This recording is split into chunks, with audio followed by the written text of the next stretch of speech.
what you had said so far is that someone finds the right agent for them, and then they find the right lender. And now they're kind of ready to do the shopping around portion of it.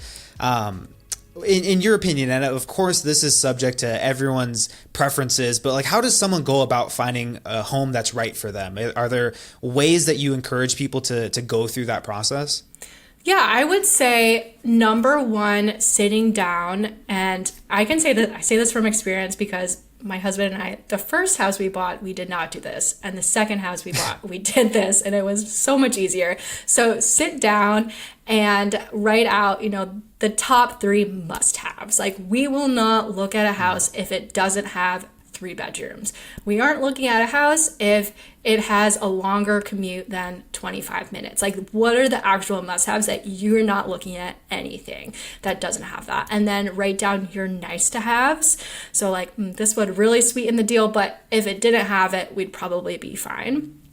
And your top neighborhoods, and then of course your price range, and really talk with your agent about whether that's realistic or not, because sometimes we have these high hopes, but it's not. You're not going to be able to find that. So if there's any adjustments that need to be made in your must-haves or your nice-to-haves, you can have that. And then you'll start looking at homes with your agent, usually in the multiple listing service, which is where all of the listings originate before they hit Zillow. And then you'll schedule tours with your agent from there. But really going into it with, this is what we're looking for and this is what's important to us. And then once you find a home, so for example, my husband and I, we looked at 5 homes one day, and it was at the end we found one that we loved, but we were kind of like, oh my goodness, this is such a big purchase. Should we actually do this, or should we like back out? And then we went back to our list and we were like, no, it has those 3 plus 2 nice to haves. Let's do it. And so that really made the process a lot easier. 100%. I can definitely attest to that. That's something that my wife and I did. And our list was definitely longer than 3 things in our must-haves, but like, we kind of tried to rank everything and say, all right, these are all the things we want it to have. What are the highest priority items? And then we can kind of cross-reference that with what you can find. But I'm glad you mentioned about buyers getting their hopes up with like, okay, this is my list of everything. Is that realistic? How do people, I guess, grapple with what's available in the market today, what they can actually afford, and then what their expectations are? Like, how do they kind of balance those 3 different areas when it comes to finding a home?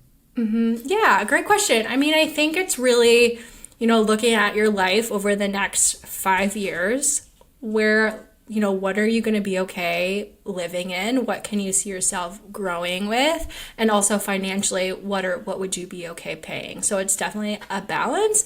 And also staying open-minded. I can't tell you how many homes I've seen that maybe at first sight, looking at the pictures, were not pretty. Like, they were actually pretty ugly. But all they needed was a coat of paint. And if you paint it yourself, it's less than $1,000. And then it looks like a brand new home. So I think staying open-minded and knowing the difference between a cosmetic fix that you can make down the line. So maybe the cabinets are from 1980. Painted cabinets look really nice and they're really cheap. And then, in a couple years, you can completely replace the kitchen when you have time. So, knowing that cosmetic things can always be updated, the size of the home and the location, of course, you can't change. So just going in with an open mind. And also, most people's first home, Lauren, you're on your second home. Most people, their first home is not their dream home. So kind of just remembering that. Yeah. Yeah, it's funny because like I feel like my husband's career path will never have like a dream home because we're just gonna like live all over the place as his career moves. So that dream home thing, for us, it's like we're gonna be moving every few years. So, which I think is fun. My mom and my whole family, like they live in their homes like for most of their life, but I feel like for me, we're going to be moving every few years, which I kind of find cool because we get to explore this every few years. I mean, I don't like moving, but I do like finding the new homes and looking for the possibilities within them, I guess. Yeah, I love that. Now, Stacy, why did you say why did you say a 5-year time horizon when you should look to see if can we live in this home for the next 5 years? Yeah, so My general recommendation is to make sure that you can stay in a home 5 years. Sometimes it's less. So when you go to sell a home, you have closing costs again of 6 to 10% of the purchase price.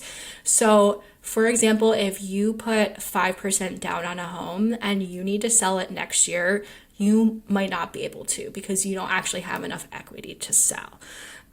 Also, the market can change.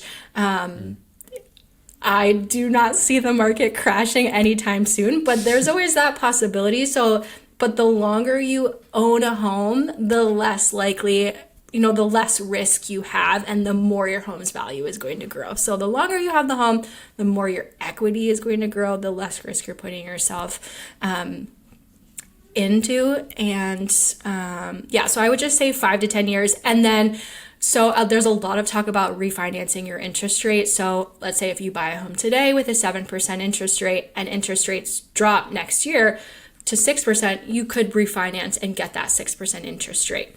However, interest rates might not drop. So you really want to make sure that you're okay with that payment if interest rates don't drop. So yeah, I just say the 5-year thing as a guideline to make sure that you're getting enough equity into your home.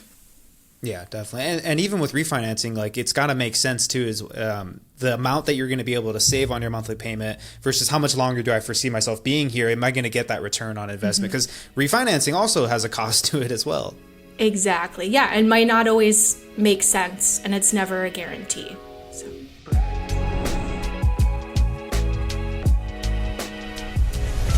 The information, opinions, and recommendations provided on this podcast are for entertainment purposes only and do not constitute professional financial advice. Any financial decisions you make based on the content of this podcast are your responsibility. We strongly recommend consulting with a licensed financial advisor or other qualified professional before making any significant financial decisions. By listening to this podcast, you acknowledge that we are not liable for any financial outcomes.